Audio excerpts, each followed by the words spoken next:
Boa tarde. Vamos retomar os trabalhos aqui da conferência da Associação Portuguesa de Produtores de Biocombustíveis. Vamos entrar no painel, o terceiro painel do dia, dedicado aos mercados e desafios europeus, ao que eu acrescentaria também desafios nacionais, que também abordaremos com certeza neste painel. Vou começar por introduzir aqui os meus colegas de painel. À distância vamos ter a engenheira Alexandra de Nicolau, da Direção-Geral de Energia e Geologia. Depois do Gabinete do Secretário de Estado Adjunto de Energia, temos aqui a doutora Margarida Matos. Também temos pela Petro, a Associação Portuguesa de Empresas Petrolíferas, o engenheiro Guido Albuquerque e também da Associação Portuguesa da APB, precisamente o doutor Gonçalo Santos. Eu começaria, os meus convidados, ou os convidados deste painel, vão fazer uma pequena introdução sobre também temáticas que consideram relevantes para introduzir os temas. Antes de passarmos ao debate, eu começaria aqui pela engenheira, precisamente a engenheira Alexandra Nicolau, que está aqui à distância. Boa tarde. Boa tarde. Boa tarde, engenheira. Olá, começar aqui uma pequena introdução, quais é que são aqui também os desafios que a DGEG considera que existem neste momento para o mercado de biocombustíveis em Portugal e também quais as mais-valias deste tipo de combustível. Em primeiro lugar, gostava de saudar a todos que estão aí na sala e que nos estão a assistir online e agradecer à APPB o convite endereçado à DGEG para estar presente neste painel. Os transportes é um setor que se tem revelado particularmente desafiante na sua descarbonização e introdução de fontes energias alternativas mais sustentáveis. No entanto, como já foi referido, hoje é um dos principais setores consumidores de energia e responsáveis pelas emissões de gases com efeitos de estufa. E a sua descarbonização assume cada vez mais um enfoque especial. Os biocombustíveis, em complemento com outras alternativas, que já foram referidas também hoje, como a mobilidade elétrica, o hidrogênio, podem contribuir para as reduções das emissões com gases com efeito de estufa no horizonte de 2030, bem claro como contribuir para a diversificação do mix energético e segurança de abastecimento. Os biocombustíveis têm realmente a vantagem de ser uma solução acessível e facilmente implementada. Como já foi também referido hoje, consegue-se recorrer às infraestruturas de abastecimento existentes, tem uma compatibilidade, no geral, com os motores dos veículos que atualmente já circulam. Contudo, os biocombustíveis convencionais, produzidos a partir de culturas alimentares, culturas que podem ser utilizadas no consumo humano e animal, afiguram-se como já não sendo suficientes para fazer face aos novos desafios de energia e clima. Pelo que se torna importante promover o desenvolvimento também de outras soluções para a produção como a produção de biocombustíveis avançados, produzidos a partir de matérias-primas alternativas, que possibilitem um maior nível de redução das emissões de GI e que não compitam com as culturas alimentares pela ocupação de terrenos agrícolas. Neste sentido, a nova diretiva relativamente à promoção da utilização de fontes de energia renovável, a RED 2, que já foi mencionada diversas vezes durante o dia de hoje, estabelece um conjunto de diretrizes que visam de promover a transição para estes biocombustíveis avançados e minimizar impactos globais diretos e indiretos da alteração do uso dos solos, que podem reduzir ou mesmo anular o benefício da redução das emissões de CO2, de gases com efeito de estufa, associados à utilização destes biocombustíveis. Embora a diretiva, ela própria assuma que atualmente não é possível determinar com rigor e precisão qual o nível das emissões de gases com efeito de estufa associado à alteração indireta do uso dos solos, uma vez que a escala dos seus efeitos depende de inúmeros fatores, foi considerado que os riscos mais elevados relativamente à alteração indireta do uso dos solos se encontram associados aos biocombustíveis produzidos a partir de matérias-primas relativamente às quais foi observada uma significativa expansão da superfície de produção para terrenos com elevado teor de carbono, como, por exemplo, florestas, zonas úmidas, esse tipo de terrenos. Nesse sentido, em 2019 foi publicado um regulamento que estabelece uma metodologia para determinar quais são as matérias-primas que foram consideradas de elevado risco de alteração do uso dos solos. Atualmente está apenas identificada a palma. Eu também acho que já foi mencionado esta manhã essa limitação, essa identificação da palma.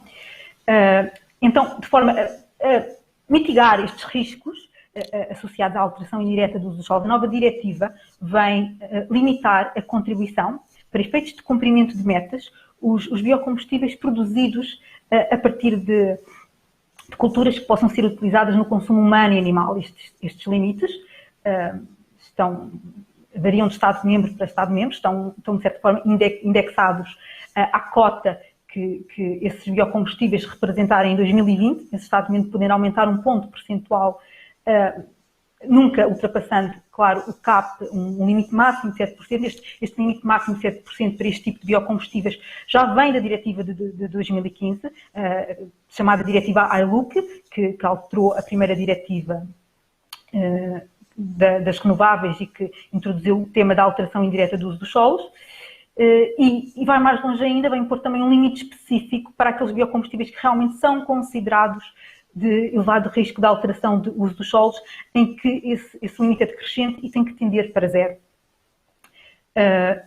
Estão isentos desse limite, no entanto, se os biocombustíveis forem certificados com baixo risco de alteração indireta do uso dos solos, que também já se foi falada numa apresentação de manhã, desta possível certificação. Basicamente, podem ser considerados biocombustíveis com baixo risco da ILUC, aqueles que forem produzidos a partir de matérias-primas agrícolas, em que a matéria-prima agrícola utilizada na sua produção resulta da implementação de medidas de adicionalidade, medidas que permitam melhoria de práticas agrícolas que conduzam de forma sustentável ao aumento de rendimento das culturas alimentares para consumo humano e animal em terrenos já explorados para esse fim e que não teriam sido implementadas comparativamente a um cenário status quo, ou então que se cultivem essas culturas, por exemplo, em terrenos abandonados, fortemente degradados, por exemplo.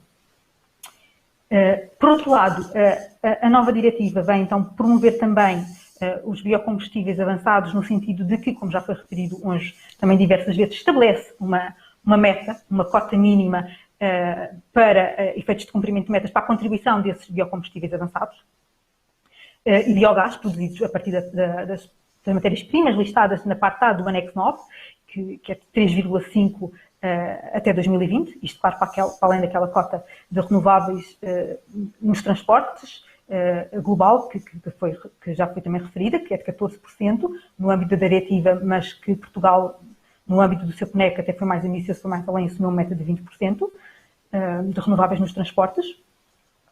A definição de biocombustíveis avançados, como referida no painel anterior, está associada, vamos dizer, ao anexo 9 da diretiva. Este anexo 9 da diretiva, apartado do anexo 9, apartado do anexo 9 da diretiva, este anexo 9 da diretiva é um anexo que apresenta um conjunto de matérias-primas para as quais se considerou que os biocombustíveis produzidos a partir delas podem permitir um maior nível de redução de emissões de gases com efeito de estufa e que têm um impacto relativamente baixo em termos de alteração indireta do uso dos solos. Este anexo encontra-se dividido, vamos dizer, em duas partes. A parte A, e que basicamente estão aquelas matérias-primas, aliás foi mostrado no painel anterior pela engenheira Anabela, realmente esse anexo e o conjunto de matérias-primas que lá constam e que foram consideradas as matérias-primas que, no geral, seria necessário tecnologias mais avançadas para a produção de biocombustíveis, e uma parte B, que são matérias-primas que a tecnologia para a produção de biocombustíveis já estaria numa fase mais madura.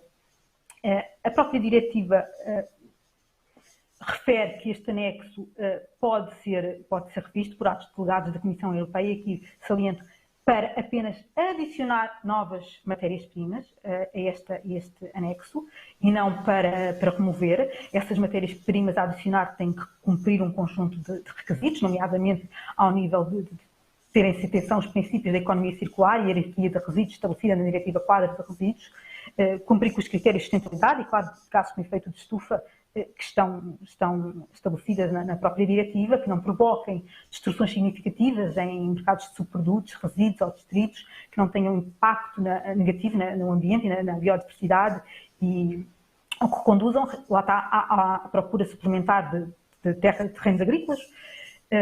Sei que a Comissão está a rever este anexo, mas pronto, mais uma vez para adicionar novas matérias-primas apenas. Ainda relativamente a este anexo, e talvez para tentar limitar algumas distorções de mercado, a diretiva introduz aqui também um limite de contribuição para efeitos de cumprimento da meta de biocombustível produzidos a partir de matérias-primas enumeradas da parte B do anexo 9, onde se encontram os óleos alimentares usados e gorduras animais. E que, como também já foi referido em apresentações anteriores, nomeadamente do UNEG, é das principais matérias-primas óleos alimentares usados, é a principal matéria-prima utilizada atualmente pela indústria nacional para a produção de biodiesel, de biocombustíveis.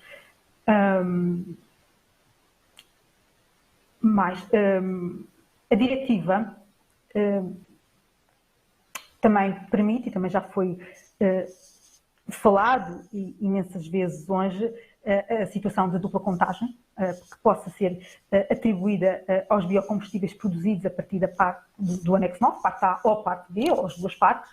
É uma possibilidade dos Estados-membros. Uma disposição similar estava contemplada na RED 1, em que, pronto, na legislação atual ela foi transmitida realmente e foi adotada. Pronto, isto, mais uma vez, é ao critério dos Estados-membros a atribuição ou não desta provisão. É ainda contemplado no sentido de incentivar, porque a própria diretiva, embora não incida a obrigação sobre de renováveis nos transportes, não incida sobre os consumos na navegação e na aviação, ela procura já incentivar de alguma forma a utilização destas alternativas nestes modos de transporte, tanto que existe um multiplicador de 1,2 para a contribuição desses biocombustíveis e outras alternativas para quando consumidas no transporte aéreo e marítimo, com exceção dos biocombustíveis produzidos a partir das culturas alimentares para consumo humano e animal, uma vez que é a intenção da diretiva a sua limitação. E ainda referir que, à semelhança da anterior diretiva, não é? Os biocombustíveis, os biolíquidos, os próprios combustíveis biomássicos, que não acontecem na primeira diretiva, têm critérios de sustentabilidade para cumprir e de redução das emissões de gases com efeito de estufa.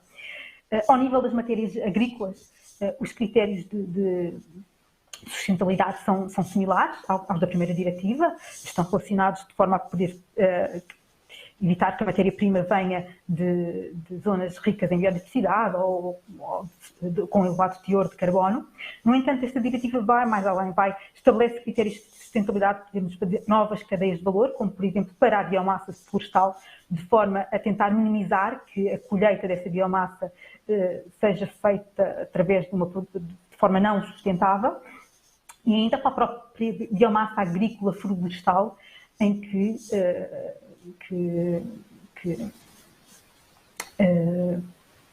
convém ter planos de monitorização ou gestão de forma a conseguir gerir os impactos sobre a qualidade dos solos e dos carbonos. Assim, diria que temos assim, com a nova diretiva, vários desafios no sentido de encontrar novas matérias-primas para a produção de biocombustíveis e a utilização, que está dependente de diversos tipos de tecnologia, ao nível de certificação do que são os biocombustíveis de baixo risco de alteração indireta do uso dos solos associados a matérias agrícolas, e também aqui ao nível de novo alargamento dos critérios, vamos dizer assim, de sustentabilidade dos biocombustíveis. Engenheira, calhar, obrigado. Pronto. Terminava esta primeira intervenção. Muito bem. Eu passarei agora a palavra à doutora Margarida Matos, da Secretaria de Estado de Energia, que vai partilhar connosco a visão do Governo para este setor. Muito boa tarde a todos, muito obrigado. Começar por agradecer o convite e cumprimentar a Associação Portuguesa de Produtores de Biocombustíveis nas pessoas do seu Presidente, Dr. Paulo Carmona, e do Secretário-Geral, Engenheiro Jaime Braga. Cumprimentar todos os meus colegas aqui deste terceiro painel sobre mercados e desafios europeus. Cumprimentar todos aqueles que nos estão a ouvir através dos meios telemáticos. Começar por dar e saudar a realização desta conferência, não só pela importância fulcral face à transposição da diretiva que se encontra atualmente em trabalhos, nos seus trabalhos preparatórios, mas também por colocar o setor a falar, a debater entre si, a debater pontos de vista, a perceber quais são os melhores caminhos a seguir neste setor. De facto, falar sobre mercados e desafios europeus não é possível sem referir a Diretiva RED II, a 2018-2001, relativa à promoção das fontes de energia renovável. É uma diretiva que ressalva e mexe em muitos setores e em muitas matérias, mas que tem um papel muito fundamental no setor dos biocombustíveis, porque altera realmente muita coisa. E é também muito complicado não falar das metas a que Portugal já se vinculou. De facto, o setor dos biocombustíveis assume uma importância acrescida para os cumprimentos dos objetivos e dos compromissos que Portugal se vinculou, conforme eu estava a dizer, nomeadamente atingir a neutralidade carbónica em 2050 e, na próxima década, atingir uma incorporação de 47% de fontes renováveis no consumo final de energia. O setor dos transportes é, assim, um elemento-chave para estes desígnios, considerando que também já foi estabelecida uma meta no PNEC 2030 de incorporação de energia de fontes renováveis neste setor de 20%. Importa também realçar que o setor dos transportes representa atualmente cerca de 25% das emissões nacionais de gases com efeito de estufa. Significa isto, naturalmente, que o esforço exigido a este setor nos obriga a agir e nos obriga a agir já. Assim, a próxima década terá de ser necessariamente mudança, nomeadamente com a substituição, de forma mais acelerada, dos combustíveis fósseis tradicionais por eletricidade, biocombustíveis avançados, hidrogênio verde, combustíveis sintéticos associados, bem como outros gases renováveis. Os biocombustíveis são uma alternativa viável, de larga escala, de mais rápida implementação, para substituir os combustíveis fósseis, permitindo reduzir a dependência energética destes em relação a estes últimos, uma vez que, como a engenheira Alexandra Nicolau também referiu na sua intervenção, as atuais estruturas de distribuição de combustíveis podem e já são atualmente utilizadas para a incorporação de biocombustíveis, permitindo assim uma redução mais rápida das emissões de CO2. Naturalmente que para atingir as metas a que Portugal se propõe para a próxima década, a muito contribuirá a boa e atempada transposição da RED II, especialmente no que concerne aos biocombustíveis, como eu comecei por referir. Uma vez que esta diretiva preconiza alterações profundas, tanto no método de cálculo das metas e nos próprios critérios de sustentabilidade dos biocombustíveis e das matérias-primas utilizadas para a produção de biocombustíveis. E com isto é um facto que a RED II é em si mesma um grande desafio, tanto para os Estados-membros como também para todos os players do mercado dos biocombustíveis. É um desafio que, ao mesmo tempo, se traduz também numa oportunidade, no sentir e no ver do Governo. Porque, para o cumprimento da já referida meta de 20% de fontes renováveis nos transportes em 2030, os biocombustíveis avançados deverão cumprir com, no mínimo, 3,5%. E para tal, o Governo está desde já a estudar e a definir as melhores medidas e mecanismos de incentivo à promoção da produção destes biocombustíveis avançados. Mais uma vez, relembrar parte A do anexo 9 da Diretiva RED II. E posso, desde já, salientar, dentro destas medidas, a isenção de ISP para os biocombustíveis avançados, que já está prevista na proposta de Orçamento de Estado apresentada para 2021, a manutenção do benefício da dupla contagem para os biocombustíveis produzidos a partir destas matérias-primas, o estabelecimento de metas anuais vinculativas e crescentes de incorporação destes biocombustíveis. Depois, outro objetivo que a RED 2 nos traz, e outro desafio, é a imposição de uma diminuição gradual da incorporação dos biocombustíveis, biolíquidos, combustíveis biomássicos, aliás, produzidos a partir de culturas alimentares para consumo humano ou animal, com elevado risco de alteração indireta do uso do solo, aqueles que são os designados biocombustíveis convencionais, e que essa limitação, essa diminuição, deve, até 31 de dezembro de 2030, atingir o 0%. Naturalmente que este phasing out deverá ser faseado através, por exemplo, da definição e da implementação de cotas anuais, por forma a que o setor tenha não só a previsibilidade, mas também a estabilidade que é necessária ao desenvolvimento coerente da sua atividade, assim como também para a planificação dos investimentos futuros com vista à necessária transição para os biocombustíveis avançados. E depois, porque também prevê esta diretiva, a RED 2, uma limitação, a engenheira Alexandra Nicolau e outros conferencistas desta manhã e da tarde também já falaram, a limitação dos biocombustíveis produzidos a partir dos óleos alimentares usados e das gorduras animais, portanto, parte B do anexo 9 da RED 2, para o apuramento do cumprimento das metas nacionais. Esta limitação nasce ou pretende contribuir para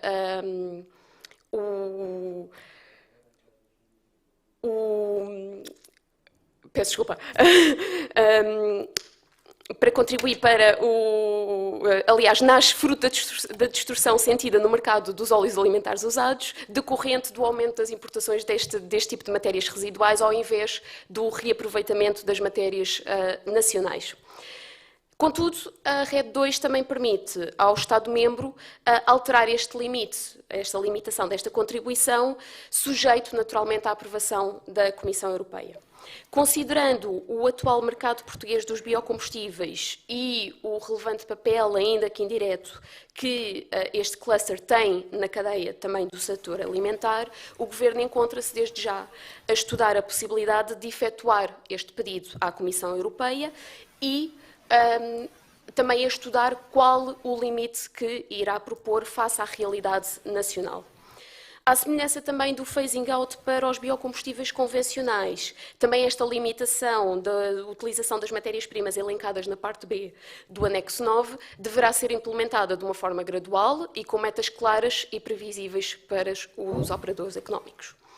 Importa ainda ter em mente que a RED 2 altera o paradigma dos biocombustíveis sólidos no setor da eletricidade e do calor, introduzindo também para estes critérios de sustentabilidade com reduções mínimas obrigatórias de emissões de gases com efeito de estufa e estabelecendo critérios de eficiência energética, e que no que concerne ao setor dos transportes, a RED 2 aumenta a abrangência da introdução de fontes renováveis ao setor da aviação, marítimo, ferroviário, contando todos estes para o cumprimento das metas definidas para o setor dos transportes.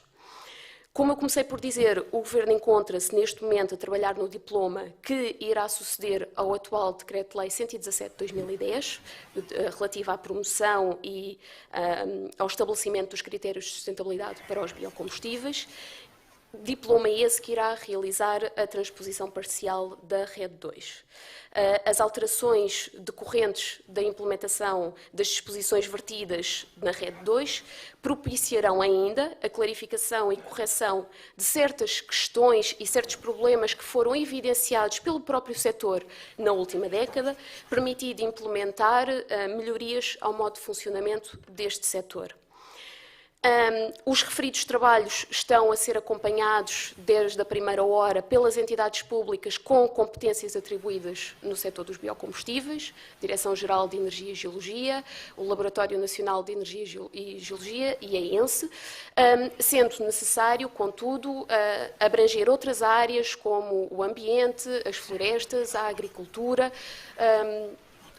mesmo os assuntos fiscais, e é igualmente objetivo do Governo envolver as associações e agentes do setor.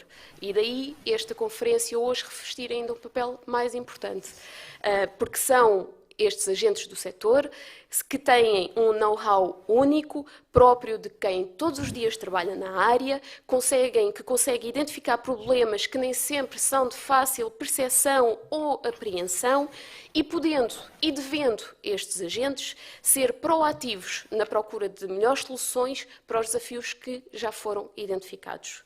É igualmente nosso objetivo que este diploma que transporá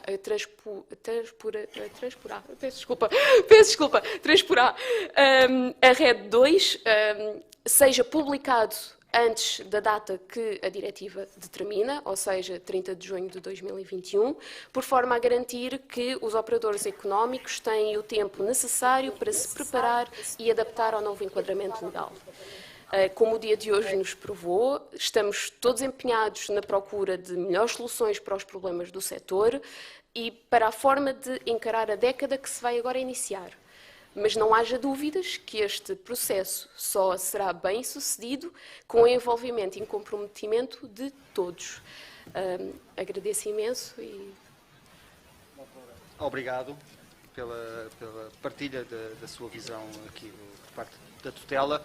Eu passaria agora a palavra aqui ao engenheiro Guido Albuquerque, da Associação Portuguesa de Empresas Petrolíferas. Muito obrigado. Boa tarde e deixem-me desde já agradecer o convite que a APPB também me dirigiu para participar neste último painel desta conferência e aproveitando também para cumprimentar o moderador, o painel e a todos os que nos seguem por via telemática. Obviamente, na linha da intervenção do engenheiro Comprido desta manhã, mas procurando complementá-la, não será surpresa, de certeza, que eu abra esta minha intervenção argumentando que a descarbonização total dos transportes não será possível com a utilização exclusiva de eletricidade renovável. Na aviação marinha e transportes pesados, pelo menos, o recurso a outras formas mais concentradas de energia, outros energy carriers, é e será indispensável. Estes serão os combustíveis de baixo ou nulo teor em carbono em ciclo completo de vida, sendo, portanto, aqueles que emitem na sua utilização o carbono que absorveram da atmosfera através de processos biológicos, mas também físico-químicos.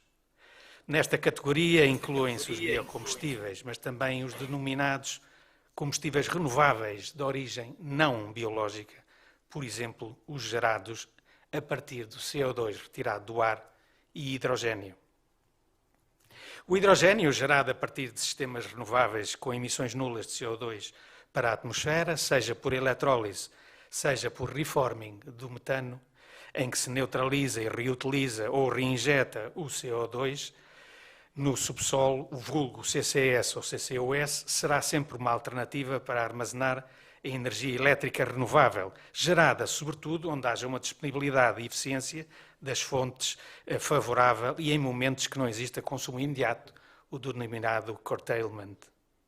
A sua utilização não é fácil, uma vez que apresenta o hidrogênio características físicas e químicas exigentes para que seja aplicado diretamente em sistemas de mobilidade humana e transportes. Já o seu transporte por pipeline é mais execuível, pelo que a sua utilização, por exemplo, na progressiva substituição de metano em instalações industriais, será mais favorável. Mas voltando aos biocombustíveis, seja de biomassa para biomass to liquids e os combustíveis de origem não biológica, os power to liquids ou waste to liquids, com emissões nulas ou reduzidas, certificadas em ciclo completo de vida, serão, portanto, indispensáveis a longo prazo e não vejo como não venham a ser parte da solução para a descarbonização da sociedade, mesmo para além de 2050. Estas premissas, para mim, são de várias formas repetidamente reconhecidas pela Comissão Europeia e, nomeadamente, no Inception Impact Assessment da revisão da Diretiva RED 2, é complexo de dizer, mas que é uma diretiva que ainda nós não transpusemos, nós e vários outros países não transpusemos, e já está em revisão, e já deu lugar ao lançamento de uma consulta pública na terça-feira passada, com a adoção prevista durante a presidência portuguesa no segundo trimestre de 2021. Na realidade, a data em que temos por limite para transpor a RED 2, que está em vigor, será a data em que a Comissão Europeia vai lançar a nova RED. Tendo estas considerações como premissas, o desafio que se apresenta à União Europeia é produzir a quantidade suficiente e necessária para satisfazer esta procura que acabei de descrever. A Fuels Europe, que é a Associação Europeia das Petrolíferas, a que a Petro se associa, congregando praticamente a totalidade das refinarias europeias, estima que poderemos atingir essa produção, ou a produção de 150 milhões de toneladas destes produtos, em conjunto, e até 2050, representando-se este volume cerca de 1/3 da procura atual. E, além disso, para já em 2030, a quantidade de 30 milhões de toneladas. Isto está amplamente descrito no site da Fuels Europe e que recomendaria a sua visita, e se distribui, logicamente, não só por HVO, lignocelulósicas, resíduos, e-fuels, que são os de síntese, combustíveis sintéticos, mas também, como já foi referido amplamente, por biocombustíveis de primeira geração. Este volume para 2030 digamos, um arranque necessário para se atingir os volumes totais necessários em 2050. A questão da disponibilidade de matéria-prima para produzir isto tudo, essa será, digamos, objeto de um estudo que, infelizmente, hoje ainda não está pronto, mas dentro de dias a CONCAV irá publicá-lo e demonstrará este mesmo argumento à Comissão Europeia. Na Europa, portanto, já estão lançadas as bases para que estes volumes sejam possíveis. Já estão em construção ou anunciados 26 projetos de produção de combustíveis de baixo carbono ou de nula emissão, Power to Liquids, Biomass to Liquids, HVO, Waste to Liquids e, além disso, 13 novos projetos de CCS/CCUS que sustentam a proposta anunciada, produzindo o hidrogênio necessário a carbono zero. Estes projetos, no entanto, é claro que não se desenvolverão se não houver garantias e condições de estabilidade regulatórias adequadas. Entretanto, e correspondendo ao desafio geral do European Green Deal, não será só a RED 2 que será revista ou que estará em revisão, como ouvimos hoje de manhã e repetidamente, mas também sob o nome ameaçador de Fit for 55, percentage, não é, da redução, Fit for 55 Package, anunciado para junho de 2021, todas as diretivas impactantes nos combustíveis irão ser revistas. E estamos a falar da diretiva CEL, ETS, onde será possível a sua expansão, desdobramento, para quase certamente para a Marinha, mas possivelmente para os transportes rodoviários, edifícios, etc. Esta diretiva também será conjugada com outra, que ainda não existe, mas que está em discussão, relativa à legislação do imposto fronteiriço sobre o carbono, a CBAM, os Carbon Border Adjustment Mechanism. Além desta diretiva, será a diretiva dos impostos sobre a energia, a Energy Tax Directive, onde se prevê que haja uma deslocação do componente nos impostos baseados sobre a energia dos combustíveis para o custo do carbono, ou seja, transformar o ISP, o Excise Tax, numa taxa essencialmente de carbono. É a probabilidade que esta revisão virá a aprovar. Necessariamente que isto também terá que ser acompanhado, muito eventualmente, por uma diferenciação de preço entre este mercado e o ETS atual. Enfim, isto tudo é obviamente sujeito e objeto de grande discussão e necessariamente de consequências. Mas realmente julgo que terá a maior importância para tudo o que vem sido dito hoje de manhã e durante esta conferência. A diretiva das qualidades da qualidade dos combustíveis também vai ser revista, obviamente, em que se preconiza e espera que haja uma associação com a rede. A diretiva da eficiência energética e, finalmente, a diretiva que define os estándares de emissão dos veículos, estándares de emissão de CO2 nos veículos, possivelmente tornando os produtores de veículos e em venda na União Europeia poderem de alguma forma beneficiar de uma introdução sucessiva e cada vez mais forte, por exemplo, de biocombustíveis ou de combustíveis de emissões na prática em ciclo completo de vida nulo e não medindo no CO2 no tubo de escape, mas medindo no seu ciclo completo de vida as emissões desses mesmos veículos. Finalmente, também a diretiva relativa à infraestrutura para combustíveis alternativos irá ser revista, a Euro 7, etc., etc. Portugal, através da presidência portuguesa da União Europeia, terá um papel invulgarmente importante para estes processos. Em resumo, e finalizando por agora, a previsibilidade e a estabilidade regulatórias e as garantias que possam ser dadas aos investimentos que têm que ser feitos, que são de bilhões. Aliás, a Fuels Europe estima que toda aquela proposta terá o investimento necessário de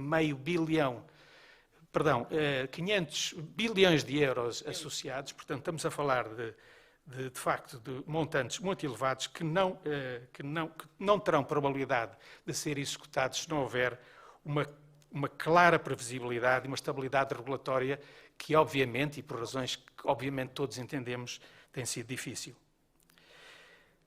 Outro princípio será que os mesmos princípios devem ser aplicados independentemente da tecnologia. Isto dará lugar a um estabelecimento de um competitive level playing field, que é tão necessário para que as diversas alternativas se desenvolvam com uma base comum, digamos, de vantagem económica. Vai ser necessário o desenvolvimento de um mercado dos low carbon liquid fuels e dos combustíveis de origem não biológica. Tal como foi dito hoje pela ERSE, realmente isto também é desejável que aconteça, não só para a Ibéria, mas também para toda a Europa, tornando este mercado um mercado único, fluido e com legislação comum. Um critério, finalmente, o critério do poço à roda, o chamado well to wheel, deve prevalecer. Deve haver atrás destes critérios também processos de certificação em que a terminologia e os critérios sejam universais na União Europeia e que, portanto, os processos de certificação que neste momento ainda são admitidos possam convergir para um processo único e um esquema único em que, obviamente, o full life cycle assessment seja parte. E, finalmente, para todo este processo, na revisão de todas estas diretivas, vai ser um exercício praticamente impossível, mas que espero que seja bem conseguido, que é garantir uma coerência, no fim de contas, técnica e económica, para evitar as duplicações que ainda assistimos. Portanto, em resumo, eu ficaria por aqui, mas a União Europeia tem, de facto, um papel e um esforço enorme pela frente para conseguir, de facto, chegar a um ponto onde isto tudo seja revisto e conjugado de acordo com os objetivos de que todos comungamos. Muito obrigado. Engenheiro, obrigado. Teremos com certeza a oportunidade de falar um pouco mais em detalhe de alguns tópicos que lançou aqui no seu discurso. Eu vou passar agora a palavra ao Dr. Gonçalo Santos, da Associação Portuguesa de Produtores de Biocombustíveis, precisamente, que vai abordar os desafios que o setor enfrenta, especialmente agora numa altura em que prepara-se esta transposição desta diretiva tão importante para o setor. Obrigado. Antes de mais, gostava de cumprimentar todos os meus colegas de painel e também quem está-nos a acompanhar em nível telemático. Parabenizar também a APPB por esta iniciativa que acho que é bastante interessante e que vai contribuir certamente para que consigamos transpor a diretiva num sentido positivo para todos.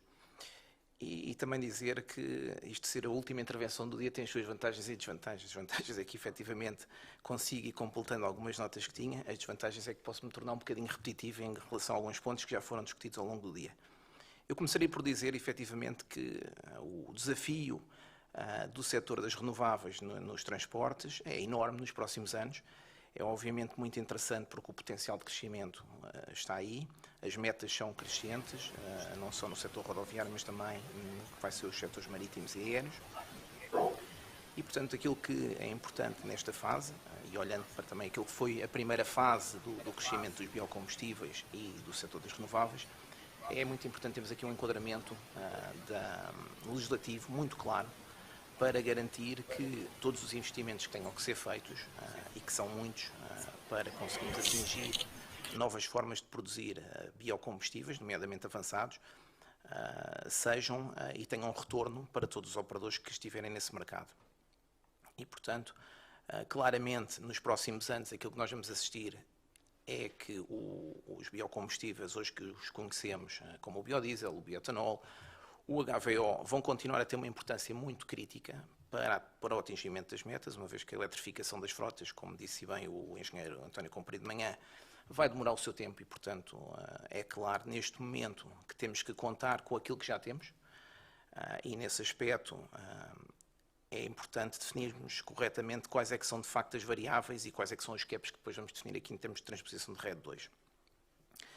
Neste aspecto, eu acho que importa referir, em termos de nova diretiva ou da transposição da nova diretiva, e aqui tomei com boa nota daquilo que foi transmitido pela doutora Margarida relativamente à questão de ouvir todos os players de mercado, é de facto crítica, porque temos que definir um conjunto de questões que passam, por exemplo, que tipo de meta queremos ter. Queremos ter uma meta de percentagem de incorporação, queremos ter também uma meta de redução de emissões, ou queremos ter uma meta mista, e, portanto, esse tipo de definições é essencial, até, por exemplo, no caso das emissões, a nível de sourcing, neste momento, de matérias-primas, ser determinante, porque podemos procurar, por exemplo, em termos agrícolas, uma matéria-prima que possibilite mais reduções, ou não. Em simultâneo, é bom não esquecer que o modelo, efetivamente, de taxa de incorporação, e também foi referido aqui de manhã, pode ter aqui algumas situações menos claras, que é termos um mercado que efetivamente deveria crescer em termos de quantidades e acaba por não crescer, apesar de nós cumprirmos as metas. E, portanto, claramente, acho que esses são pontos que devem ser tidos em consideração quando estivermos a definir efetivamente aquilo que queremos fazer. Outro ponto importante e que acho que temos que olhar para ele também com bastante atenção é a questão dos caps, quer o cap da matéria agrícola, quer o cap do anexo 9, na parte B, nomeadamente dos óleos usados de cozinha e gorduras animais. Se nós olharmos para aquilo que é a RED 2 e aquilo que ela nos diz, que basicamente a engenheira Alexandra Nicolau até referiu na sua intervenção, nomeadamente a questão de utilizar como base o ano 2020 e acrescentar 1% a nível de matéria agrícola, teremos com certeza um problema para atingir as metas nos próximos anos, porque quer o HVO, quer o biodiesel, neste momento dependem dessas matérias-primas para conseguirmos concretizar o cumprimento das metas energéticas. A mesma coisa se passa com os óleos usados de cozinha. Efetivamente, se utilizarmos apenas a meta que está definida a nível comunitário, ficaremos curtos, claramente, face àquilo que são os nossos objetivos. Eu acrescentaria também na parte, e não querendo ser muito repetitivo com aquilo que já foi dito também pelo Dr. Miguel da Solvena, o que se passa em termos agrícolas aqui, de facto, é importante termos uma coordenação muito grande com a parte alimentar, uma vez que o setor alimentar vive muitas vezes da necessidade de escoar óleos. E eu introduziria apenas aqui um dado importante para as pessoas terem e refletirem um bocadinho sobre o tema. Em 2007, quando se começou efetivamente a crescer a plantação de soja, e a soja é essencialmente um produto alimentar, os chineses, ou a China, consumia cerca de 10% do total. Passados 13 anos, a duplicação da produção de soja foi evidente no mundo inteiro, sendo que a China passou a consumir 65% da produção. E não está a utilizar claramente o óleo para o biodiesel. Portanto, é importante aqui, de facto, conseguirmos ter algum relacionamento entre estes setores para nos trazer, de alguma forma, alguma estabilidade também à parte alimentar. Depois, outro tema que trago aqui também, que é importante para o cumprimento das metas, é que acreditamos que temos que evoluir também para um incremento de misturas mais ricas, nomeadamente B10 numa primeira fase, até porque é aquilo que já está testado em alguns países, nomeadamente a França, como foi dito e referido pela engenheira Anabela Antunes, e também começar a pensar em ter metas para transporte marítimo e aéreo, sendo que no caso marítimo, tal e qual como a PRI já desenvolveu um produto, neste momento o biodiesel que é produzido por qualquer operador e produtor nacional poderia ser blendado com o fuel marítimo, nomeadamente o mais pesado, e ajudando assim a cumprir metas, como já está a ser feito também em alguns países do centro da Europa, em que, apesar de não ter uma meta própria, ela contribui depois para a meta global. Em termos de biocombustíveis avançados, aqui também temos um enorme desafio, porque efetivamente aquilo que verificamos é que existia uma meta europeia para 2020, ela não vai ser cumprida, penso eu, em praticamente nenhum mercado europeu. Em alguns, inclusive, já foi retirada da legislação porque era impossível cumprir por falta de matéria-prima. E, portanto, aqui o desafio é enorme, sendo que o desafio principal é até um desafio de investimento, porque as matérias-primas que hoje fazem parte desse anexo são em quantidade bastante limitada e, portanto, para evoluirmos para outro tipo de matérias, e que foram faladas no painel anterior, vamos necessitar aqui de investimentos bastante avultados e consideráveis. Em termos de impostos, nós acreditamos, eu pessoalmente acredito que a isenção do ISP é obviamente uma boa iniciativa, é preciso ser bastante bem controlada para evitarmos aqui outro tipo de situações mais, digamos, potenciais a uma fraude, porque infelizmente é o habitual. E não é só de Portugal, acontece na generalidade dos países e nós não conseguimos controlar o tráfego deste tipo de produtos, que é um tráfego global, e portanto todos os mercados o podem fazer, como hoje já acontece com o COMES e com outro tipo de produtos, e portanto isso é preciso ser de facto bem controlado. Nós aqui, eu defendo claramente sim incentivos antes ao investimento na área dos biocombustíveis avançados, e depois também pegando aqui um bocadinho nas palavras anteriores, dizer que efetivamente em termos fiscais a única coisa que acho que poderia ser olhada no curto prazo era efetivamente para a taxa de carbono, e ela sim estar linkada àquilo que são as poupanças ou a redução de emissões que cada combustível proporciona e, portanto, ser adaptada e ajustada em função disso. Portanto, resumindo, acho que o crítico é claramente nos próximos tempos podermos evoluir e termos uma legislação clara, provavelmente, e tendo em conta que toda a legislação, e sabemos já que a RED 2 também já está em discussão, ainda nem sequer conseguimos transpor, provavelmente seria útil ter aqui uma fase transitória para 2021, em que todos nos pudéssemos coordenar e então entrar em 2022 com uma RED 2 ou uma transposição daquilo que seja, totalmente clara, e nós podemos ter tempo de adaptação ao longo do ano e não sermos surpreendidos com mudanças de metas ou mudanças de utilização de caps que depois possam determinar a impossibilidade de cumprirmos a meta global. E mais uma vez, encontrar isto num conjunto global, como foi dito muito bem pela Dra. Margarida, que abrange muito mais setores do que só o setor dos renováveis e dos biocombustíveis e das empresas petrolíferas. E dou aqui dois exemplos muito concretos. No caso da agrícola, Portugal ainda é um país com muito pouca produção agrícola a nível de semente de colza. A semente de colza é uma semente que permite fazer rotação de terrenos, portanto muito útil para quem está em campos agrícolas e quem produz hoje em dia outro tipo de produtos. Em Espanha tem vindo a crescer ao longo dos últimos anos. Nós, curiosamente, em Portugal, temos, por exemplo, a nível de NUTS2 e das emissões da semente de colza, os piores valores europeus. E, portanto, isso tem que ser claramente revisto para promover também este tipo de cultura e ser integrado depois na cadeia de valor, criando de facto aqui um cluster bastante mais alargado. Outro ponto que eu também lanço aqui como um desafio tem a ver com a questão do National Grid elétrico. Nós hoje em Portugal é um dos países que tem maior incorporação de renováveis na produção de eletricidade. A eletricidade é uma das componentes que conta para as emissões dos biocombustíveis e a verdade é que hoje em dia acabamos por nos guiar no cálculo das emissões pela percentagem europeia, penalizando assim aquele que é o esforço que as indústrias têm, nomeadamente em termos energéticos, que hoje suportam, e não beneficiando efetivamente da percentagem que temos de renováveis já nessa área. Está aqui um conjunto de facto, efetivamente, de situações que acho que valem a pena olhar.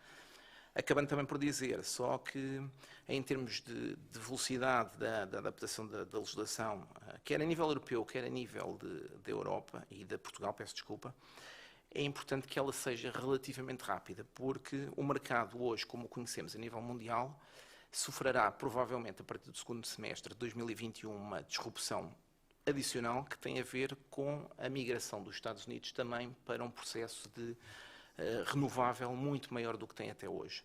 E, portanto, será mais uma entidade a concorrer para um sourcing que hoje é limitado, nomeadamente em termos de matérias-primas avançados e de outros do próprio anexo B, do anexo 9, parte B, e também dos próprios óleos vegetais. E com isto dou concluída a minha intervenção inicial. Obrigado. Depois desta intervenção e de todos os membros do painel, eu começaria talvez aqui por questionar a doutora Margarida Matos, vi que estava ali a tomar vários apontamentos durante a intervenção do Dr. Gonçalo Santos e quero lhe perguntar, realmente este é um momento em que esta transposição da diretiva, ou pelo menos está a ser preparada, pelo menos parcialmente, como é que em relação a estas questões das metas de incorporação do biocombustível, como é que isto já está fechado ou não? Penso que ainda não estará, terá a oportunidade de explicar isso e também em relação a estas metas de redução de emissões, como é que isto está a ser preparado, tanto cá como a nível europeu, isto já está fechado, se consegue aqui revelar um pouco deste processo legislativo que está a ser preparado. Claro que sim. Eu estava aqui a tomar notas em todas as intervenções. De facto, aqui com o Dr. Gonçalo Santos tomei bastantes e porque vão ao encontro daquilo que o Governo também está a fazer e das preocupações que o Governo também tem. Neste momento ainda nada está fechado, estamos em trabalhos ainda bastante preliminares, a pandemia veio atrasar os trabalhos que se pretendiam nesta fase já mais avançados do que aquilo que estão, é verdade, mas estão neste momento, as entidades estão a fazer os cálculos, estão a fazer diversos cálculos, por exemplo, o Dr. Gonçalo Santos fazia aqui a pergunta, que tipo de meta é que nós queremos de incorporação, de redução de emissões mistas, e aquilo que está a ser feito neste momento é precisamente calcular nestas três opções, perceber qual é a mais vantajosa, qual não será, para também depois entrar em diálogo com o setor, com os players, que é aquilo que nós queremos envolver todos, porque vamos ser claros, não há posições perfeitas, nós não vamos conseguir agradar a todos porque não é possível, mas o papel também do Governo e do legislador é ser um papel intermédio, é tentar não prejudicar nem beneficiar ninguém, ter algo que seja possível de cumprir. Ambicioso, mas possível de cumprir. E, portanto, é nesta fase que nós estamos. Trabalhos preliminares, muito estudo, muitos cálculos, nada vai ser atirado ao ar sem uma base que seja possível também depois de apresentar aos agentes e de ser discutido publicamente. E em relação também à questão da transição, eu ouvi a doutora referir, penso que era o final do primeiro semestre de 2021, entretanto a APB estava a falar no início de 2022, quais é que são aqui esta transição, este período de transição para esta nova diretiva vai acontecer? Será de quanto tempo? Já tem isso em mente? Nós temos de transpor a diretiva, aquilo que a diretiva dispõe é que tem de ser transposta até dia 30 de junho de 2021, portanto é entrar em vigor a 1 de julho, e o objetivo é que antes dessa data esteja publicado o diploma que proceder à transposição, ainda que não possa entrar em vigor, porque nós temos o método de cálculo dos critérios de sustentabilidade que ainda estão em vigor com a RED 1 e, portanto, não podem passar para a RED 2 antes da data de entrada em vigor, mas o objetivo é que este diploma ainda esteja antes. Claro que 2021 vai ser um ano um bocadinho atípico, porque parece que existe aqui assim quase que um interregno entre aquilo que é a RED 1 e a RED 2. Mas, obviamente, que também estamos a estudar esta questão e a propor um período transitório de adaptação também para esta primeira metade, para este primeiro semestre de 2021. Olhando aqui, Dr. Engenheiro Guido Albuquerque, olhando aqui para a questão como sabemos, a APETRO tem defendido aqui a importância do combustível líquido e também dos combustíveis sintéticos neutros para o futuro da mobilidade e dos transportes. E nesse sentido, eu gostava também de perguntar, fala-se muito no carro elétrico, a toda a hora também, mas muitos setores, também o setor público, por parte do Governo também, como é que olham a APETRO por vezes para esta questão do estarmos aqui a escolher os campeões e a escolher, em inglês usa-se a expressão cherry picking, vamos aqui à árvore, escolhemos esta maçã, aquela maçã, neste caso a cereja, e como é que olham para esta questão quando existem tantas soluções da mobilidade que devem ser desenvolvidas ou mais desenvolvidas para dar resposta aos desafios atuais? Obrigado pela pergunta. Necessariamente para uma resposta poderia estar aqui a falar se calhar umas horas, mas pronto, vou tentar ser sintético. Aliás, algo parecido foi perguntado hoje de manhã e a resposta é clara. A mobilidade elétrica é de facto a que é a mais eficiente do ponto de vista energético, mas tem limitações. E as limitações são claras quando falamos num avião, são evidentes pelo peso que as baterias representariam num avião, que seria impossível de levantar voo com essa energia que precisa, se fosse só de baterias, na marinha e também em transportes pesados, nomeadamente aqueles de longo curso, com autonomias exigidas muito elevadas. E, portanto, aí há consenso de que, de facto, a questão elétrica será dificilmente, ou poderá, com dificuldade, ou muita dificuldade, resolver esses problemas. Daí, a tese que digamos, tive a ocasião de apresentar, de que os biocombustíveis, chamemos assim, podem não ser de origem biológica, mas, digamos, os combustíveis que têm em ciclo completo de vida emissões nulas para a atmosfera, sejam eles os atuais ou outros, porque não há só o gasóleo e a gasolina, há outras possibilidades que têm vantagens e inconvenientes, mas pronto, esses combustíveis que têm uma concentração energética tão elevada ou elevada como as atuais, ou seja, energia por quilo, digamos, de matéria energética, chamando às baterias matéria energética também, portanto, isso vai ser indispensável. E, como tal, vamos ter que resolver este problema. Para mim, isso será, os biocombustíveis vão ter certamente um papel aí, e, aliás, como eu tive a ocasião de dizer, já existem algumas instalações que estão em produção real e digamos, economicamente viável, para já, de biojet e de outros combustíveis que, aliás, ouvimos hoje também falar, a Prio e nos seus produtos para a Marinha, por exemplo. O biojet, de facto, é um produto delicado, mas cá está, com hidrogénio renovável, com hidrogénio verde renovável, ou mesmo não seja verde, mas que não contribua para o CO2 da atmosfera, na sua produção, com as matérias-primas que ouvimos hoje falar.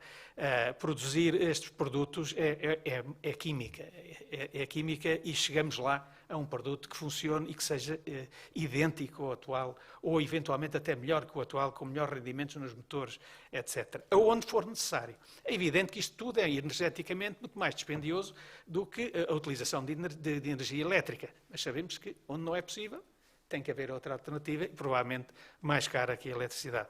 Mas já agora, só referindo-me a isto, é que as origens dos produtos, de facto, destes produtos podem ser muito diferentes. E, obviamente, que cada processo químico pode custar mais e outros muito menos.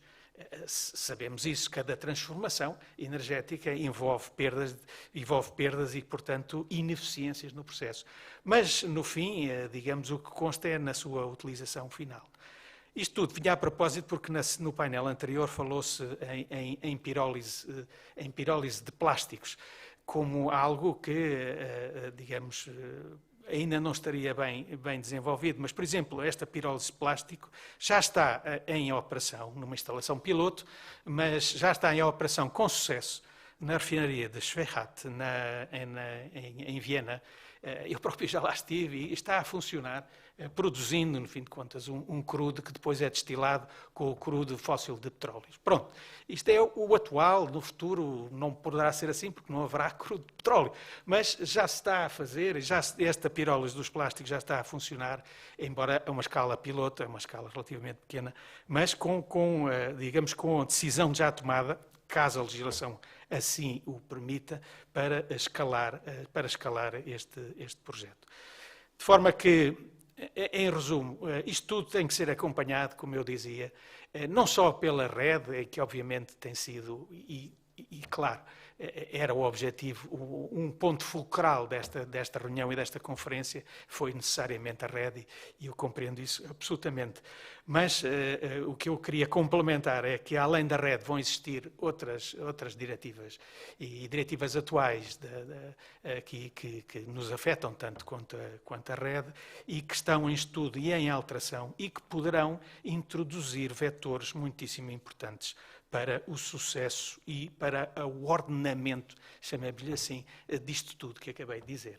Essa será, digamos, algo que eu acho que queria também chamar a atenção, e nomeadamente, perdoe-me repetir, ao papel importantíssimo que o Estado português terá nestes próximos 6 meses, a partir de 1 de janeiro, em que terá a presidência da Comissão Europeia e onde presidirá, pelo menos, estes processos até junho.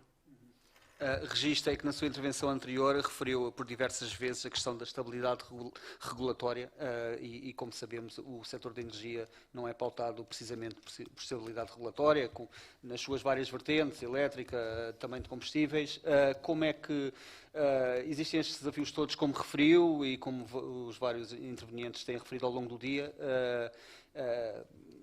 É preocupante, por vezes, estar a investir 10 milhões de hoje ou 100 milhões e não saber precisamente qual é que vai ser o panorama daqui a 5, 10 anos?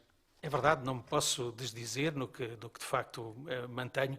O ambiente não é estável, o ambiente, digamos, regulatório não é nada estável e está em grande alteração. Isso, infelizmente, é a verdade, é o facto de hoje em dia. Isto não quer dizer que não tenhamos uma rede aprovada e que vai ser transposta e que vai estar em vigor durante algum tempo.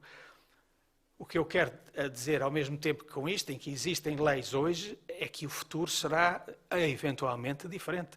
O futuro será complementado, não será inverso, não se andará para trás de certeza, mas haverá ainda alterações da legislação europeia que serão certamente conducentes a que tudo o que se pensava hoje, até que poderá ser melhor, até que poderá haver vantagens que neste momento ainda não se vêem. Por exemplo, já foi várias vezes dito hoje, e bem, que o Governo tem na sua proposta de orçamento a despenalização, digamos assim, do imposto do ISP sobre combustíveis renováveis a partir de resíduos. Pronto, esse é de facto um primeiro passo para onde eu julgo que isto tudo poderá ir. Esta é uma futurologia minha, é uma opinião minha sobre o que tenho estudado sobre este tema, é que, de facto, os combustíveis tenderão a pagar um imposto, se não na sua totalidade, uma boa parte, proporcional à sua emissão direta de CO2 para a atmosfera. Isto quer dizer que se poderá haver um combustível que emita 30% relativamente ao gasóleo, pagará, bom, não digo 30%, mas pelo menos 30% da parte seja atribuída, e será uma parte importante, ao carbono contido nesse combustível e na sua utilização. Olhando também para Dr. Gonçalo Santos, na sua intervenção referiu, também já tinha sido um pouco referido anteriormente, mas para esta questão das limitações em relação ao uso dos óleos usados alimentares, por exemplo, como é que olham para esta questão e de que forma é que ela pode também ser prejudicial para o setor, sendo atualmente importante ou relevante, e se vier a ser limitado, como é que vocês olham para esta questão e como é que poderá ser contornada, ou se a solução passa agora por Bruxelas e também o Governo decidirem não haver uma limitação tão grande, pelo menos? Bem, eu antes de responder à sua pergunta só queria fazer aqui um esclarecimento relativamente à questão da transposição. A doutora Margarida Matos fez corretamente, portanto até junho de 2021 ela tem que estar transposta. Aquilo que eu queria referir basicamente é que alguns países, nomeadamente França e Alemanha, optaram precisamente pela questão do limbo daquestes primeiros 6 meses do ano, fazer uma legislação transitória de 2 anos, ao mesmo tempo que implementavam e transpunham a RED 2. E isso permitia, de facto, desde 1 de janeiro de 2021, ser claro o mercado até ao final do ano, e não temos uma possibilidade de, na primeira fase do ano, nos regularmos como regulámos até agora, e depois, se calhar, no final do ano, com a segunda parte, com a transposição da RED, ter uma coisa diferente. Pronto, foi neste sentido, não na questão da data, porque a data é clara. Okay? Voltando ao tempo dos óleos usados de cozinha.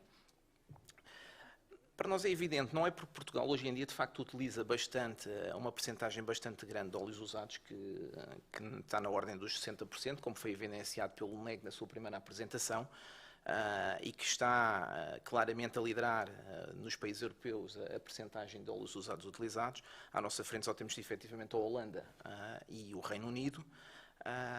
Mas efetivamente Portugal conseguiu aqui criar uma cadeia de valor, nomeadamente desde o processo de sourcing, que é um processo complexo, ao processo também de preparação destes mesmos óleos usados, que se ficarmos limitados às metas que temos atualmente definidas na RED 2, vai por um lado impedir que efetivamente nós consigamos cumprir as metas, e por outro lado, vai fazer-nos perder aquilo que nós demoramos a conquistar e a fazer ao longo dos últimos anos em Portugal, e que o fizemos bem feito. Em termos de metas, só para também explicar um bocadinho, portanto, com os 7% que existe limitação a nível de motores a gasóleo, em teor físico, isso significa que, aplicando o biodiesel tal e qual como está, não com o HVO, estamos a falar de 5,5% energéticos, ou seja, estamos bastante longe dos tais 10%. Tendo em conta que também o próprio HVO nesta fase utiliza sobretudo matérias-primas agrícolas, o tal cap de 7% nas agrícolas acaba por nos limitar aqui, portanto, implicitamente nós teremos que usar mais que 1,7 de óleos usados de cozinha. Se essa meta será definida e será constante, aí se calhar provavelmente poderemos analisar ao longo do tempo como é que ela poderá evoluir à medida que vão se eletrificando os veículos ligeiros. Mas nesta fase acho claro que temos que olhar e pedir a derrogação desse limite, tal como estão vários a fazer, porque efetivamente não conseguimos fazer. E é importante fazê-lo com antecedência. Mais uma vez eu toco no ponto do aprovisionamento, porque se nós olharmos também para os números, grande parte desse UC é importado.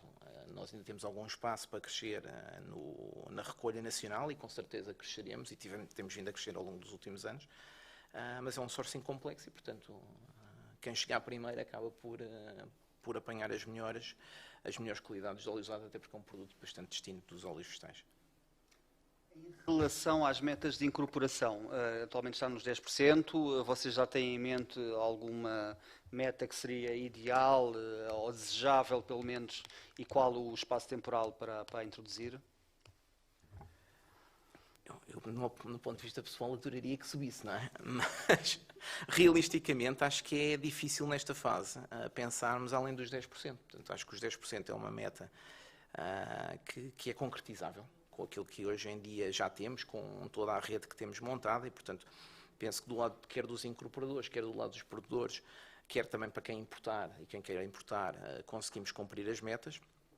Subir é possível, mas acho que nesta fase, e eu falando enquanto operador e enquanto produtor, acho que o importante de facto é definir a legislação, pensarmos realisticamente, sem pensarmos em objetivos de curto prazo, a crescer logo muito rapidamente, e planear bem de facto as coisas. E portanto acho que os 10% neste momento faz sentido, e faz sentido mantê-los. Em relação a um episódio também que ocorreu este ano, as fábricas de biocombustíveis não conseguirem escoar o seu estoque, e por as gasolineiras estarem a usar aqui os títulos de biocombustível para cumprir os mínimos. Entretanto, houve o tal diploma que tratou de resolver esta situação, mas eu queria perguntar, para o próximo ano e ainda este ano, isso ainda é uma preocupação, não conseguirem escoar o estoque? Como é que está a correr neste momento e qual é que é a vossa previsão face a esta questão? Nesta fase do campeonato houve uma recuperação dos mercados de combustíveis e, portanto, o biodiesel acabou por ter outra vez também uma recuperação. Isso possibilitou-nos escoar os óleos de uma forma normal. Como foi dito no primeiro painel, isto são tipicamente óleos que são usados para biocombustível. Porquê? Porque os principais óleos alimentares acabam por ser o óleo de palma e o óleo de girassol na Europa. E, portanto, sendo a soja um produto essencialmente alimentar e com um elevado caráter proteico, é crítico nas rações, o óleo de soja efetivamente tem que ter um escoamento, não é? E portanto, qualquer decréscimo significativo poderá ter impacto mais uma vez nos mercados. E hoje aquilo que assistimos efetivamente é, nos últimos 2 semanas, um forte crescimento das commodities alimentares, nomeadamente dos próprios preços dos óleos, que teve a ver muito com a produção agrícola, que está muito aquém daquilo que estava, e precisamente por esta questão do lockdown e também pela guerra comercial Estados Unidos-China, em que alguns lockdowns que houve também da parte de compras da China acabou por penalizar os agricultores, que acabaram por adiar. E portanto, acho que o desafio neste momento, estando o mercado a funcionar como está hoje, os óleos escoarão naturalmente. E os operadores, obviamente, foram-se adaptando, porque se olharmos para 2010, 2011, 2012, a redução do consumo deste tipo de matérias-primas já é muito significativa, não é? Portanto, acabou por haver aqui alguma readaptação e, portanto, se formos até níveis muito baixos, aí sim temos um problema claro, não é? Por enquanto, nesta fase do campeonato, é gerível, portanto, esperemos que não ter que voltar a abril do ano passado, deste ano, peço desculpa. E, portanto, eu diria que desde que consigamos manter aqui alguns níveis e semelhantes àquilo que temos hoje, é o suficiente para gerir, de facto, a cadeia alimentar sem grande distorção. Passando aqui para a engenheira Alexandra Nicolau, da JEG, uma pergunta aqui um pouco no mesmo sentido também, e na sua intervenção também referiu precisamente esta questão dos caps no uso dos óleos, ou determinados óleos, por exemplo, óleos usados alimentares. Como é que olham para esta questão? Consideram preocupante ou não é aqui, na vossa análise, não é o tema mais complexo aqui desta diretiva, ou da transposição desta diretiva? Não, claro que sim, como a doutora Margarida Matos referiu, nós estamos a analisar, estamos a fazer contas, estamos a ver a situação do que está a ocorrer. Efetivamente, as matérias-primas que são utilizadas pela atual indústria de produção de biocombustíveis no âmbito da RED 2 têm CAPs implementados. Tem o CAP das agrícolas, das matérias utilizadas para consumo humano e animal, e o CAP dos óleos alimentares usados, e como já foi referido, 60% dos óleos alimentares usados são 60% das matérias-primas utilizadas na produção de biocombustível são óleos alimentares usados. Fazendo uns cálculos por alto, eu diria que o 1.7 que vem na diretiva andaria por volta dos cerca de 98 mil PEPs de biocombustível a partir de óleos alimentares usados. Em 2019, a contribuição destes biocombustíveis foi bastante superior a 165 mil, penso eu, andou por valores superiores.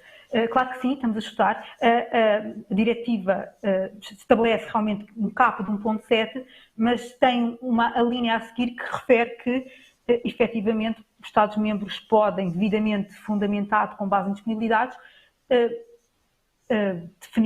definir um valor diferente. Claro, mediante a autorização, depois tem que ser a aprovação da Comissão. Por isso, sim, estamos a estudar, estamos a fazer contas, estamos a analisar os vários cenários. Obrigado. Eu passava, engenheiro Guido Albuquerque, eu queria colocar aqui uma questão, portanto, no início deste ano foi anunciada aqui que a meta de incorporação do biocombustível ia subir dos 7% para os 10%, entretanto houve aqui aquela pausa devido à situação do mercado, mas eu quero, na altura, a Petros fez aqui contas e apontava para subidas de até 2 cêntimos na gasolina e de 1,5 cêntimos por litro, portanto, no gasóleo. Eu queria perguntar, devia haver aqui uma reformulação da fórmula de cálculo da incorporação de biocombustíveis também para evitar que por parte dos consumidores haja aqui alguma relutância e algum sentimento negativo que possa existir para o biocombustível derivado de isto vai aumentar, vou passar a pagar mais. O Governo deveria aqui, precisamente na parte fiscal, atuar e evitar estas situações? O que é que poderia ser feito nesse sentido?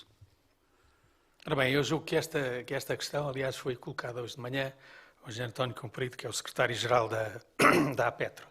Mas realmente essa como é que eu ia dizer, se anunciarmos isso, é só uma constatação de facto, porque sabemos que, e quanto mais baixo estiver o crudo, maior será a diferença entre o preço dos biocombustíveis e o preço do combustível fóssil. Portanto, a incorporação, obrigatória ou não, de biocombustível, por exemplo, no diesel fóssil, necessariamente que vai encarecer esse produto. E, portanto, se há alterações dessa concentração, claramente que haverá consequência económica disso mesmo. Não sei contar isto de outra forma, e é essa a forma também que contamos, sem adjetivos e constatando um facto. Quanto à solução para isso, bom, eu julgo que a solução, e se de facto for decidida a incentivação da produção destes combustíveis e da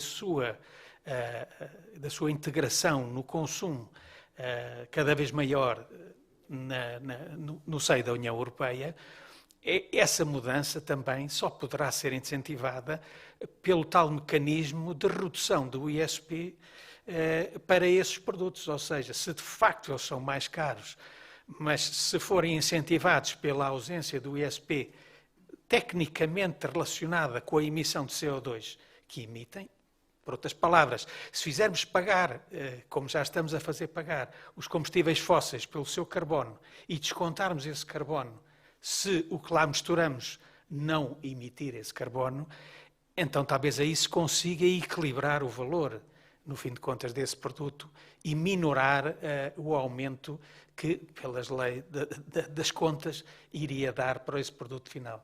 Por outras palavras, se de facto, através de revisão da legislação, conseguirmos que haja uma bonificação desses produtos, desses ingredientes, digamos assim, do produto final, que são mais caros na origem, se houver uma bonificação, o efeito será neutro se aumentarmos o respectivo preço. É isso que se deseja também, e no sentido da promoção destes produtos e para que, de facto, possa haver alguma perspectiva também de futuro e de consumo, porque realmente também essa componente económica, obviamente, que é extremamente importante para cada produtor, e aí incluímos todas as nossas refinarias. Eu também gostava só de acrescentar, há pouco também, muita coisa que poderia dizer e que não disse, é que já há refinarias de petróleo totalmente convertidas como biorefinarias, em que neste momento já processam biocombustíveis e resíduos simultaneamente e utilizando também hidrogénio, que no futuro será progressivamente verde, ou seja, refinarias de petróleo que foram já reconvertidas para os produtos que estamos a falar. Uma das vossas associadas, além da PRIO, mas a Galp também anunciou que estava a preparar-se para produzir biocombustíveis na sua refinaria de Matosinhos. Estas duas notícias, tanto a PRIO como a Galp, são boas notícias para este setor? Sem dúvida, eu não queria falar pela Galp, deixá-los anunciar, digamos, os projetos que têm, mas sem dúvida, e a Galp não estará nem mais à frente nem mais atrás do que todas as empresas de que tenho falado de uma forma geral no âmbito deste desenvolvimento. As empresas de petróleo têm claramente, e claramente que estão alinhadas com o propósito europeu e neste momento dos menos 55. É um objetivo muito ambicioso e de facto, muito que vai exigir bastante da economia e da inventividade, no fim de contas, da Europa para se lá chegar, mas a indústria do petróleo não quer, e como foi dito, e claramente que é o sentimento, não quer ser o problema, quer, sem dúvida, ser parte da solução e continuar a abastecer energia à Europa como o fez nos últimos 100 anos até agora. Olhando precisamente para estes dois casos, tanto daqui do novo produto da Prio, este biodiesel marítimo, e tanto para a da Galp e a sua fábrica, ou a nova fábrica de biocombustíveis na refinaria de Matosinhos, Gonçalo Santos, eu queria perguntar-lhe precisamente, estes são dois bons exemplos que o setor dos biocombustíveis pode gerar oportunidades de negócio, apesar de terem havido muitos avanços e muitos recuos na última década em Portugal. Ainda existem aqui oportunidades para as empresas, continua a ser atrativo este setor? Bem, eu penso que são bons exemplos no caso da refinaria que se falou, no caso da Galp, que já aconteceu com outros operadores europeus, como foi referido pelo engenheiro Guido Albuquerque. Eu não acho que sejam sequer uma ameaça para os operadores de biocombustíveis de primeira geração, porque acho que como o crescimento do mercado vai ser necessário, vai haver oportunidade para todos e, portanto, acho que claramente são uma dinâmica de mercado que vai ocorrer e que é importante que ocorra. E, portanto, é como lhe disse, também o próprio biocombustível, que os outros produtores hoje já utilizam, também poderia ser utilizado em termos de transporte marítimo, já com uma blendagem. E, portanto, neste momento, todos, penso eu, a nível de Portugal, estão também, neste momento, a trabalhar e olhar para os avançados. E, portanto, claramente as perspectivas são de manter-se no setor. Como eu referi e como também o engenheiro Guido Albuquerque referiu, é muito importante, mas temos aqui alguma consistência de regulação e que se mantenha, porque isto são indústrias com investimentos muito avultados e o payback é muito longo. E, portanto, significa que precisamos de alguma consistência nesta evolução e não andamos aqui sempre altos e baixos, que não são, mais uma vez, não um caso único em Portugal, são um caso europeu. Portanto, todos os países têm as suas definições de regulações. Mais uma vez, na transposição da RED 2, curiosamente, cada um está a adaptar a sua maneira e, portanto, aquilo que mais faz sentido. E por isso é que eu trouxe aqui também o caso da importância do cluster nacional, porque efetivamente é o que a Alemanha e a França estão a fazer, e a própria Escandinávia já o tinha feito numa fase ainda muito anterior. E portanto acho que há oportunidades para todos. É importante que alguém vá fazendo já este investimento e sobretudo aquilo que nós aqui pedimos é de facto que a regulação seja clara e que não esteja sempre a alterar. Pronto. Isso é o crítico para funcionar. Depois o resto do mercado funcionará normalmente. Aqui também estamos quase a terminar, mas só para colocar esta questão à doutora Margarida Matos. Aqui nos contactos que têm com o setor, a questão da estabilidade regulatória é referida, e suponho também outras questões. Quais é que são assim, as preocupações que o setor tem tido, mais tem e que tenha transmitido aqui à tutela nos contactos? De facto, a principal preocupação que nos tem sido transmitida é a estabilidade do setor. A parte energética, toda ela, eletricidade, biocombustíveis, gases, tem sempre uma evolução muito rápida, as diretrizes europeias, os regulamentos, diretivas, estão sempre constantemente em revisão, em alteração, tanto que, tal como o engenheiro Guido referiu e muito bem, nós temos imensa legislação europeia a ser revista neste momento e que mexe, por exemplo, no setor dos combustíveis. E a preocupação do Governo também tem sido, de facto, tentar acautelar e tentar que tudo seja coerente entre si e em si próprio. E daí também ainda não ter saído e ainda não ter sido posto um diploma que transponha já a RED 2. Primeiro porque ainda existem atos delegados a serem emanados pela Comissão Europeia e depois porque sabemos que a própria diretiva, por exemplo, está em revisão e estamos a tentar acautelar desde já quaisquer alterações que se possam, desde já, perceber que vão acontecer e, portanto, tentar já inseri-las no nosso diploma. Para quê? Para dar estabilidade, para dar esta estabilidade ao setor que nós assumimos que é necessária.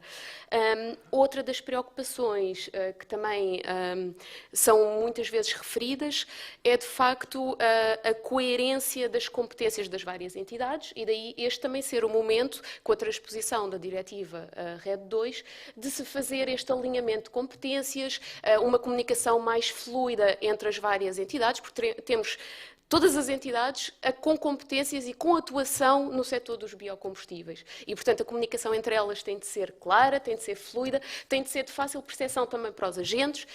Os agentes têm de saber a quem é que se dirigem, que o assunto está a ser tratado e, portanto, este também tem sido uma das preocupações do Governo.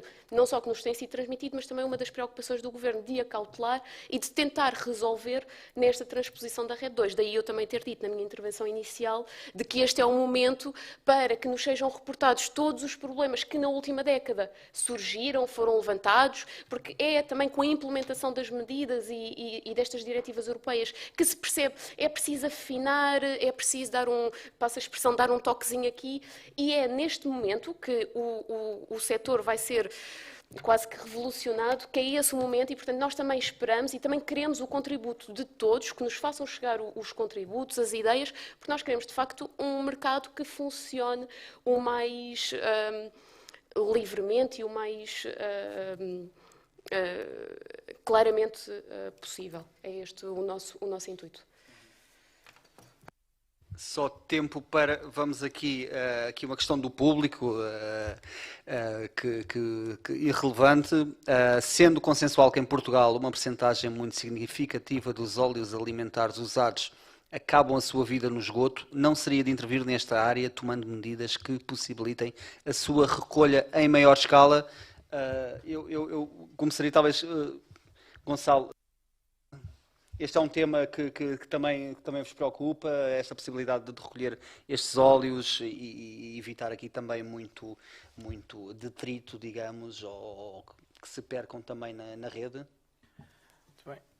Efetivamente, eu acho que esse é o canal que ainda temos que transformar a nível de recolha, porque hoje cerca de 95% do UCO que é recolhido é o canal Oreca.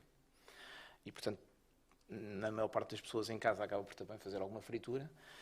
E poderia, efetivamente, fazer também uma recolha desse óleo usado. Se calhar temos que criar também aqui algum incentivo, como foi criado no canal Oreca. Portanto, o canal Oreca, se nos lembrarmos, há cerca de 5 anos atrás, pagava para se livrar desse resíduo, hoje em dia recebe significativamente por esse resíduo. Portanto, se calhar temos que encontrar também aqui uma maneira de chegar e fazer chegar esse incentivo às famílias. E também ensiná-las, sobretudo, a reciclar este tipo de resíduos. Porque o UCO tem características muito diferentes, porque muita gente pensa que há muita coisa que é UCO e, portanto, coloca nesse próprio reservatório coisas muito diferentes. E, portanto, acho que há aqui duas campanhas, uma de sensibilização e, se calhar, pensamos como é que podemos também, a nível de famílias, contribuir com aquilo que já hoje é feito no canal Oreca. Pronto. Porque, efetivamente, um beneficia economicamente, o outro não tem um incentivo económico, a não ser um incentivo, de facto, social a fazê-lo. E, portanto, acho que há esse caminho que deve ser feito. Não sei se do lado da tutela existe alguma medida nesse sentido pensada, ou se isso já foi equacionado de alguma forma? Vai ao encontro do diálogo que eu dizia e que acho que também já... Eu sei que o engenheiro Jaime Braga, estou ali a olhar para ele, concorda comigo, o diálogo que é importante fazer com todos os setores. Todos os setores, transversal à economia portuguesa e também de sensibilização e, portanto, sim, é uma preocupação do Governo e está a ser também trabalhada no sentido, de facto, de existir aqui algumas medidas a serem implementadas. Muito bem, quero agradecer, já chegou o nosso tempo, quero agradecer a todos os membros do painel pela vossa contribuição, também à distância à engenheira Alexandra Nicolau pela sua participação. Obrigado, boa tarde. Obrigada, boa tarde. Obrigado. Penso que iremos passar diretamente para para o vídeo do Secretário de Estado de Energia, que vai fazer a intervenção final e assim encerrar esta conferência. Obrigado.